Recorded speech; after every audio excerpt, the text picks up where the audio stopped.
शिवाजी कोण होता या पुस्तकावरून आमदार संजय गायकवाड यांनी प्रकाशकाला धमकावण्याचा प्रकार केलाय। त्याबद्दल वंचित बहुजन आघाडीच्या वतीने केला। तसंच शिवाजी कोण होता या पुस्तकाचं कोल्हापुरातील छत्रपती शिवाजी महाराज चौकात सामूहिक वाचन करण्यात आलं। इतिहास समजून घेऊन समाजामध्ये जागृती निर्माण करण्याचा प्रयत्न केला जाणार असल्याचं वंचित बहुजन आघाडीने सांगितलं। आमदार संजय गायकवाड यांनी शिवाजी कोण होता या पुस्तकाचे प्रकाशक प्रशांत अंबी यांना मारण्याची धमकी दिली आहे। त्याबद्दल त्यांचा वंचित बहुजन विकास आघाडीच्या वतीने निषेध करण्यात आला।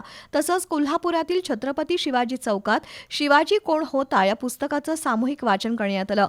पुरोगामी महाराष्ट्रात असे प्रकार कदापि खपवून घेतले जाणार नाहीत आणि असे प्रकार जेव्हा जेव्हा घडतील तेव्हा त्याच ताकदीने त्यास उत्तर दिलं जाईल असं वंचित बहुजन आघाडीच्या वतीने सांगण्यात आलंय। यावेळी जिल्हाध्यक्ष जनार्दन गायकवाड, महाबोधी पद्माकर, अमित नागटिळे, नितीन कांबळे, अरुण जमणे, प्रकाश कांबळे, डॉ. आकाश कांबळे यांच्यासह करवीर तालुक्यातील पदाधिकारी आणि कार्यकर्ते उपस्थित होते।